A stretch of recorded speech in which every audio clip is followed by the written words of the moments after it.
Friends, नमस्कार। मैं doctor उत्तम, मेरे YouTube चैनल उत्तम पर आपका स्वागत है। आज का टॉपिक है स्पर्मेटोजेनेसिस। टॉपिक पे आने के पहले हम आपसे आग्रह करेंगे, अगर आप मेरे चैनल पर नए हों तो इसे लाइक करें, सब्सक्राइब करें तथा वीडियो पसंद आए तो उसे शेयर करें तथा कमेंट भी करें। अब आते हैं हम लोग टॉपिक पे, स्पर्मेटोजेनेसिस। स्पर्मेटोजेनेसिस जो प्रोसेस है यह ह्यूमन बींग्स के मेल के शरीर के अंदर, टेस्टिस के अंदर यह शुरू होता है। Spermatogenesis is the process of formation of sperm. तो यह स्पर्म बनने की एक क्रिया है, एक प्रोसेस है जो मेल के टेस्टिस में संपन्न होता है, मेल के टेस्टिस में होता है। अब आते हैं कि मेल का टेस्टिस जो होता है उसे हम लोग प्राइमरी सेक्स ऑर्गन कहते हैं। प्राइमरी सेक्स ऑर्गन, चूंकि सेक्सुअल रिप्रोडक्शन में मेल और फीमेल का होना जरूरी होता है, उसमें से हम स्पर्मेटोजेनेसिस पढ़ रहे हैं, मीन्स हम लोग मेल में स्पर्म बनने की प्रोसेस को पढ़ेंगे। तो मेल में एक ऑर्गन होता है जिसे हम लोग प्राइमरी सेक्स ऑर्गन कहते हैं, इसका नाम होता है टेस्टिस। इसके पहले हम बता चुके हैं कि there is a pair of testis in human beings, in male human beings. तो मेल में एक पेयर टेस्टिस होता है जो स्क्रोटम में लोकेटेड होता है। इसी टेस्टिस को हम लोग प्राइमरी सेक्स ऑर्गन कहते हैं और इसी के अंदर स्पर्मेटोजेनेसिस की क्रिया होती है, मींस स्पर्म बनने का प्रोसेस होता है। यह स्पर्म बनने का प्रोसेस जो है वह स्टार्ट होता है एक मेल में at the age of puberty. Puberty के एज में स्पर्मेटोजेनेसिस की क्रिया एक मेल में स्टार्ट होता है। अब आते हैं कि यह प्यूबर्टी के समय आखिर कौन सा चेंज होता है शरीर में कि स्पर्मेटोजेनेसिस की क्रिया जो है शुरू होती है। तो at the age of puberty male के ब्रेन में एक पार्ट पाया जाता है जिसे हम लोग हाइपोथैलेमस कहते हैं। ये मेल और फीमेल दोनों में पाया जाता है, लेकिन चूंकि हम स्पर्मेटोजेनेसिस पढ़ रहे हैं इसलिए मेल की बात आएगी। तो ब्रेन में एक पार्ट पाया जाता है जिसे हम लोग हाइपोथैलेमस कहते हैं। इस हाइपोथैलेमस के द्वारा एक हार्मोन सीक्रेट होता है, एक हार्मोन सीक्रेट होता है। इस हार्मोन को GnRH कहेंगे और इसे अगर हम लोग फुल टर्म देंगे तो इसे कहते हैं gonadotropin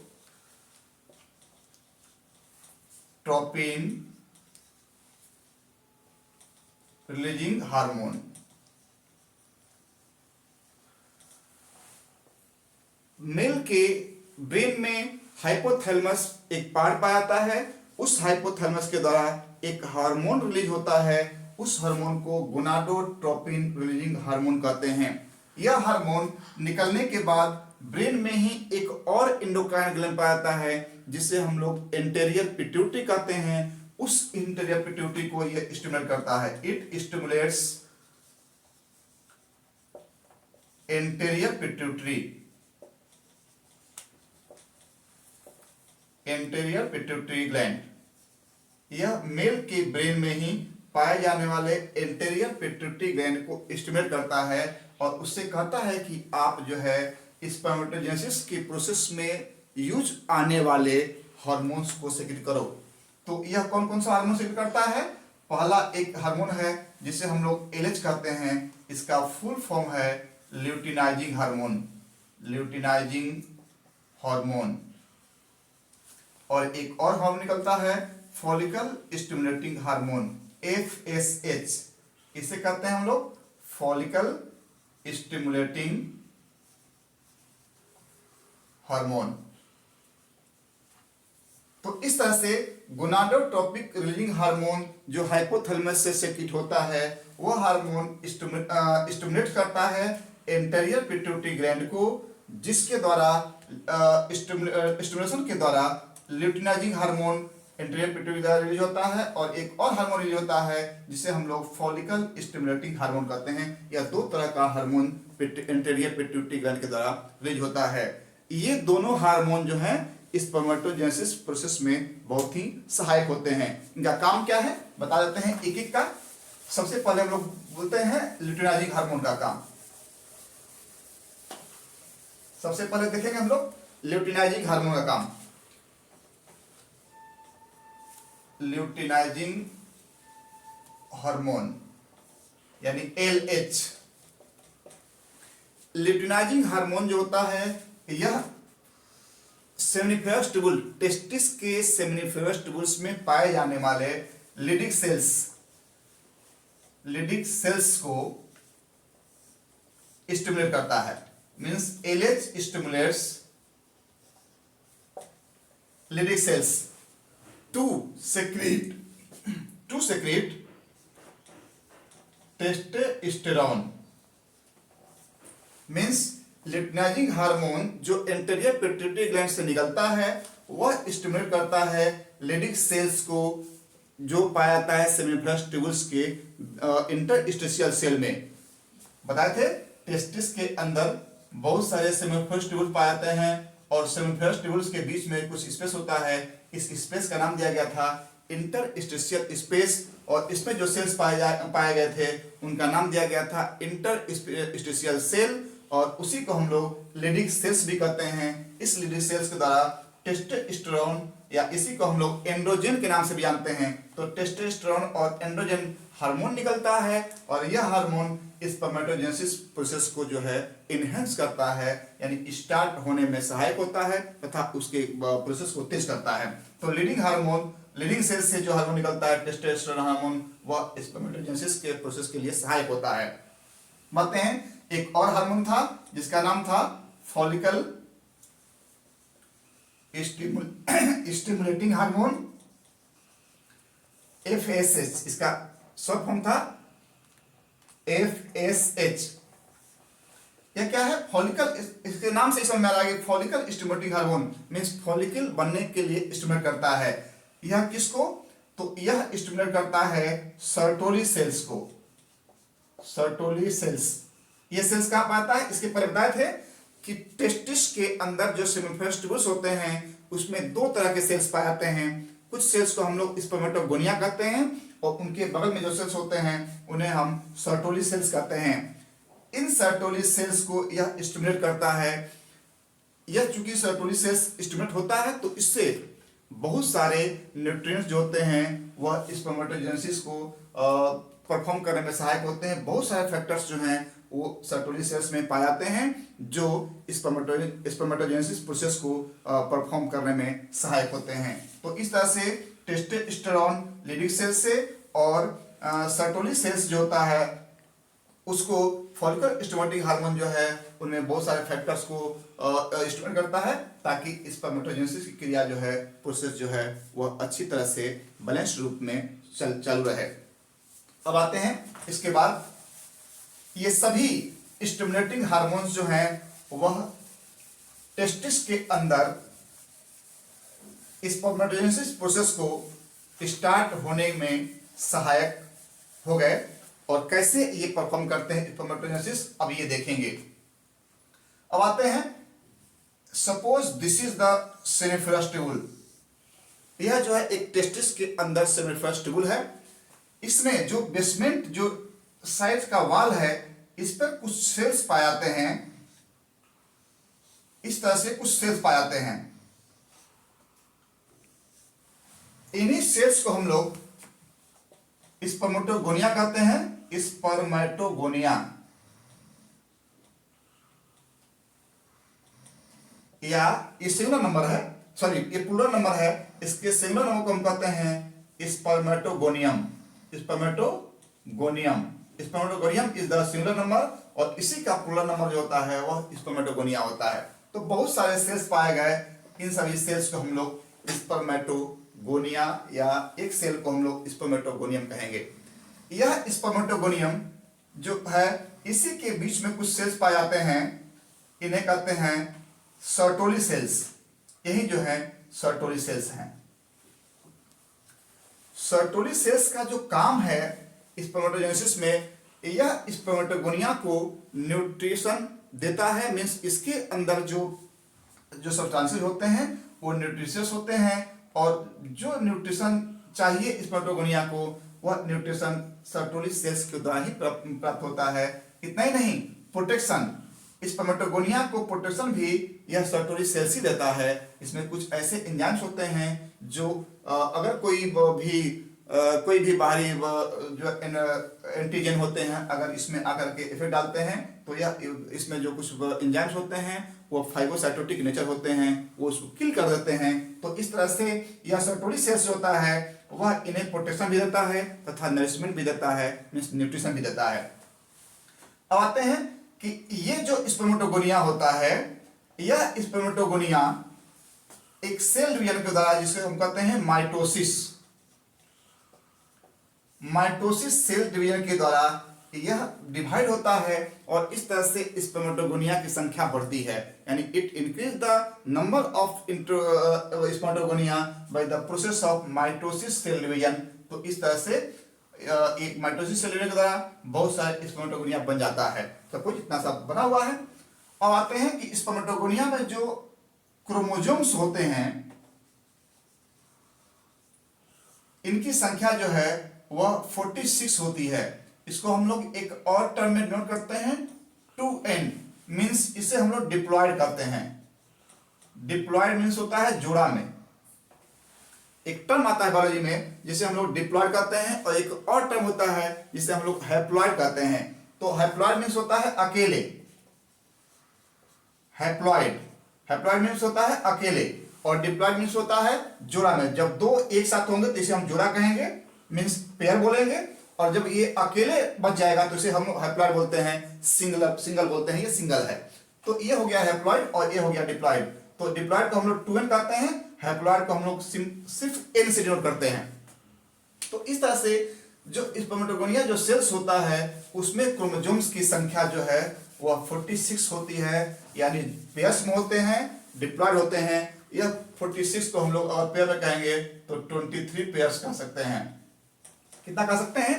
23 pairs of chromosomes are present in the spermatogonium cell at the time of division of mitosis. जब वो नॉर्मल एक जर्म सेल के रूप में है सेमिफेरस ट्यूबुल्स के बेसमेंट मेम्ब्रेन के ऊपर, तो उस समय उसमें क्रोमोसोम की संख्या 46 होती है एंड 23 पेयर्स होती है। या उसको हम अगर इंडिकेट करेंगे किसी सिंबल के द्वारा तो उसे हम 2n कहते हैं, या उसे हम लोग डिप्लॉयड भी कह सकते हैं। इतने टर्म के साथ उसको हम लोग डिनोट कर सकते हैं।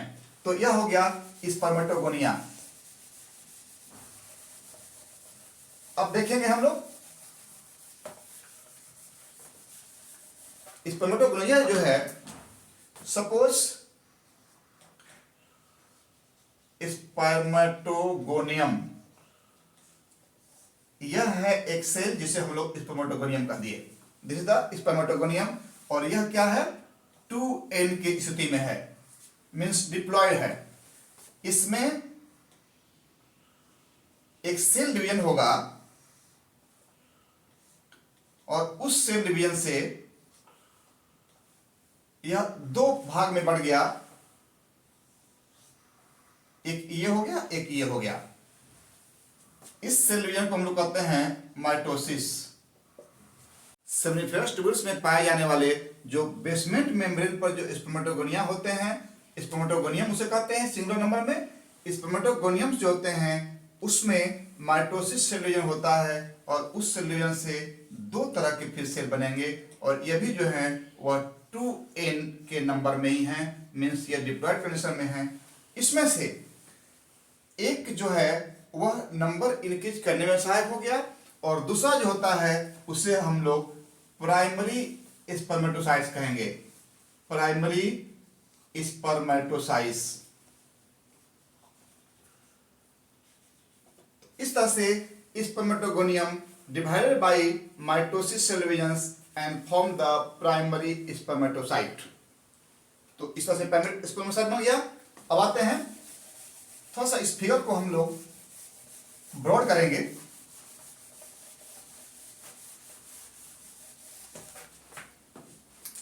ये हो गया आपका एक सेल जो हो गया स्पर्मेटोगोनिया।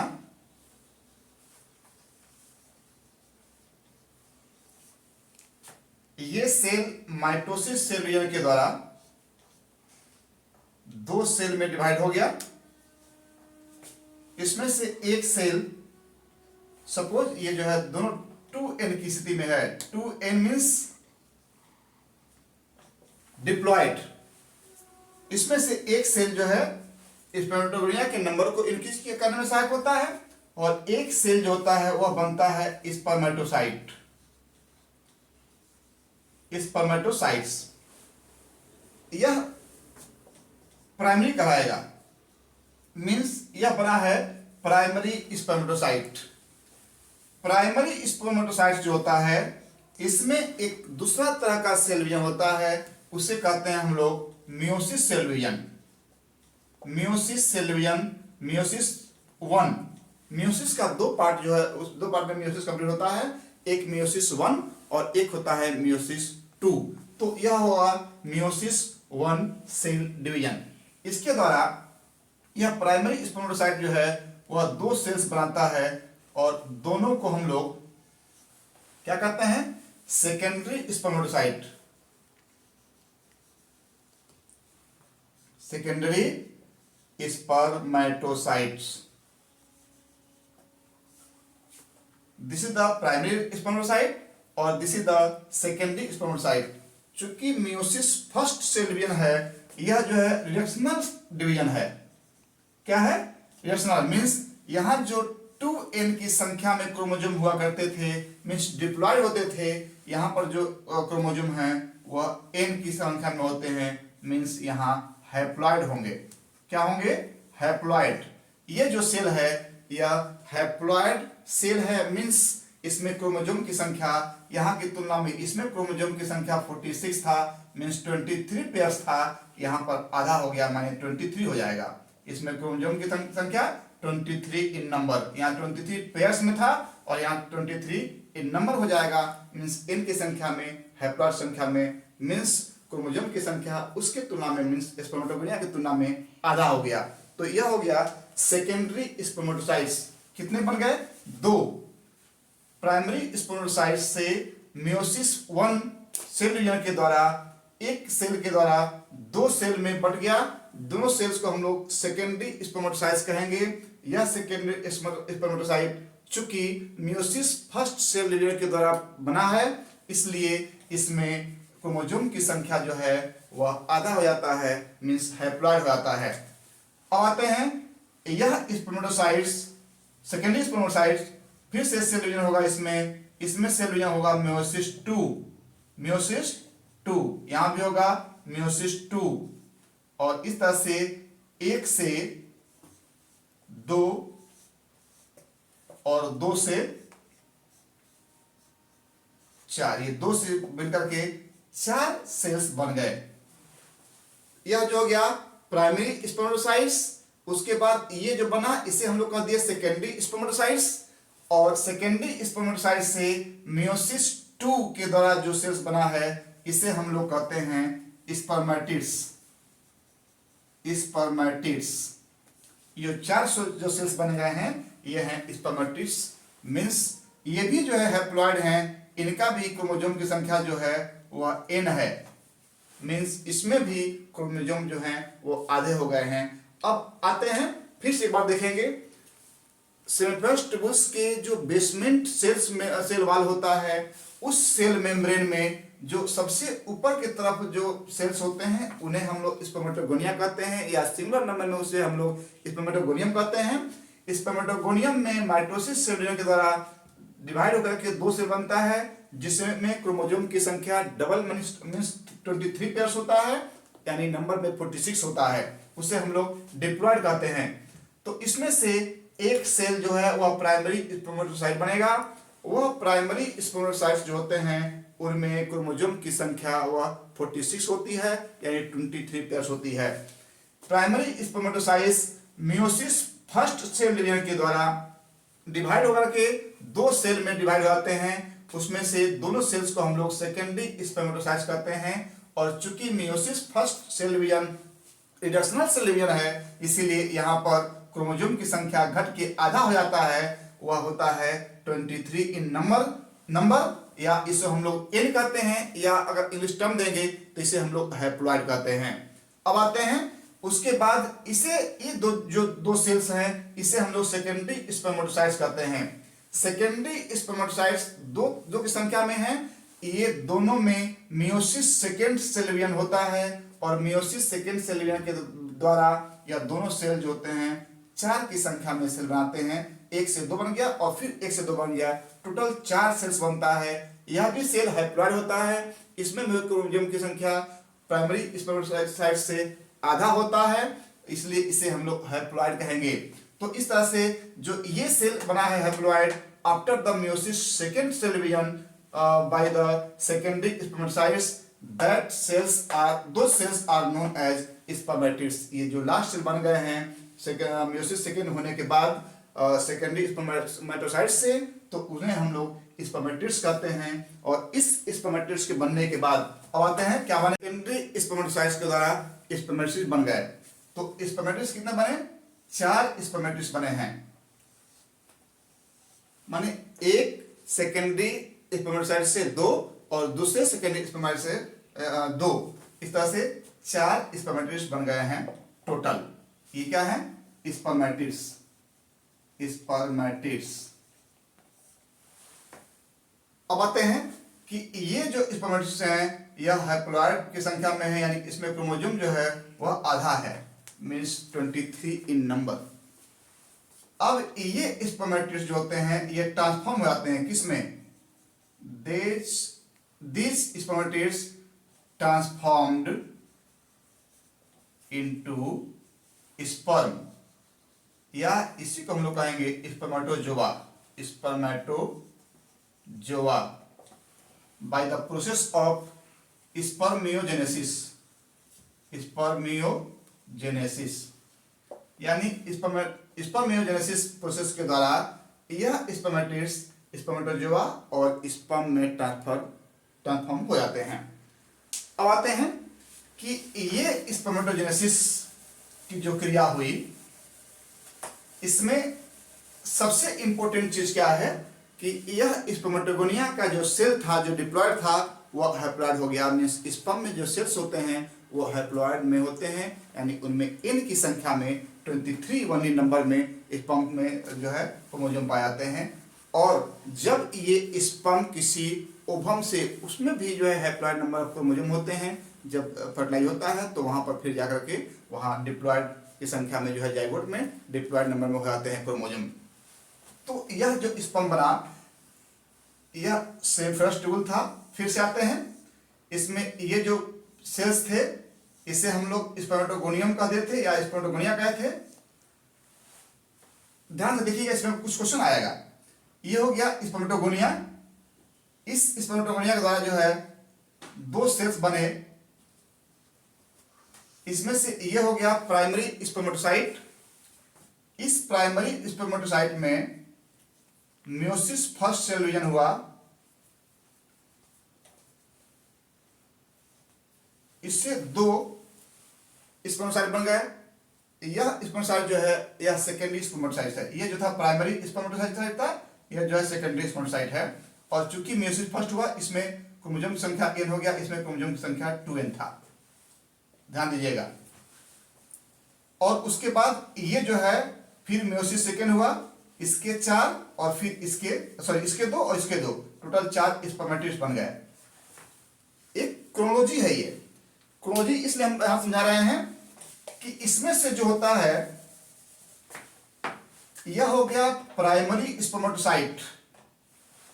स्पर्मेटोगोनिया से एक बना प्राइमरी स्पर्मेटोसाइट, इससे बना है सेकेंडरी स्पर्मेटोसाइट, और उसके बाद बना है स्पर्मेटिड्स। तो इसमें जो स्पर्म के फॉर्मेशन होने का जो प्रोसेस है वो क्या है, centripetal, means toward the centre. और यहां पर जो होता है इसका ल्यूमेन है, किसका ल्यूमेन, सेमिफेरस ट्यूबुल्स का। और ये सभी जो स्पर्मेटोजोआ होते हैं वो आकर के यहाँ पर ल्यूमेन में, इसका जो कैविटी होता है सेमिफेरस ट्यूबुल का, उस कैविटी में, उस ल्यूमेन में आकर इकट्ठा हो जाते हैं। तो ये क्या हो गया, from the basement membrane to the centre. तो चूंकि यहाँ इनका स्पर्मेटोजेनेसिस में स्पर्म बनने का जो प्रोसेस है वह from the basement membrane to the centre, इसलिए इसे कहा गया है सेंट्रीपेटल। इसका नाम दिया गया है सेंट्रीपेटल। बहुत इंपॉर्टेंट क्वेश्चन है। The process of formation of sperm in the seminiferous tubules is सेंटीपेटल। तो ये क्वेश्चन जो हुआ उसका आंसर हो गया सेंटीपेटल। उसमें एक ऑप्शन होगा, बहुत सारा ऑप्शन रहेगा, उसमें से एक ऑप्शन होगा सेंटीपेटल, तो उसका आंसर होगा सेंटीपेटल। ठीक है, तो इस तरह से अब स्पर्मेटोजोआ यानी स्पर्मेटिड्स जो है हो गए ट्रांसफॉर्म्ड हो गए स्पर्मेटोजोआ में bye the process of spermiogenesis. Means यहां क्या बन गया, स्पर्म बन गई है। इसको हम लोग स्पर्मेटोजोआ भी कहते हैं। अब आते हैं कि ये स्पर्मेटोजोआ अब सेमिनिफेरस ट्यूबुल से, जो पहले क्लास में बताए थे कि इस सेमिनिफेरस ट्यूबुल से निकल कर करके एक एसेसिव डक्ट होता है, उस डक्ट की सहायता से वो आते हैं एपिडिडाइमिस में, एपिडिडाइमिस से आते हैं भास डिफरेंस में, और भास डिफरेंस से होते हुए वो आते हैं सेमिनल डक्ट्स में। सेमिनल वेसिकल्स वहां होता है, उसे हम लोग इजैकुलेटरी डक्ट भी कहते हैं, और वहां से वह आकर के यूरेथ्रा की सहायता से वह जो है बाहर निकल जाता है। तो यहाँ जो अभी स्पर्म है यह पूरी तरह से मैच्योर नहीं है, ये इमैच्योर है। यह जब पास होता है एसेसिव डक्ट से एपिडिडाइमिस तक जाते जाते यह स्पर्मेटोजोआ होता है, उस फ्लूइड में जो न्यूट्रिएंट्स होते हैं उनको लेकर के उनको खा पी करके जो है यह मैच्योर हो जाता है। मींस जब तक ये डक्ट की सहायता से मूवमेंट करता है तब तक यह जो है उस डक्ट के अंदर जो है यह मैच्योर हो जाता है। तो इसका मैच्योरेशन होता है डक्ट के अंदर। ये जो है स्पर्म जो है वो कैसे यहां से निकलते हैं, तो उसका हम लोग रूट बताया अभी, जो मौखिक अब देखेंगे इसमें। तो सेमिनिफेरस ट्यूबुल्स से ये निकलते हैं, यहां से आते हैं एसेसरी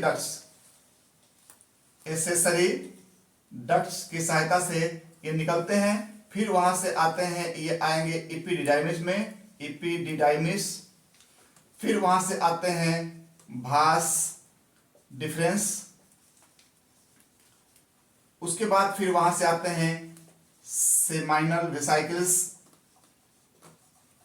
उसके बाद यहां से ये आते हैं इजैकुलेटरी डक्ट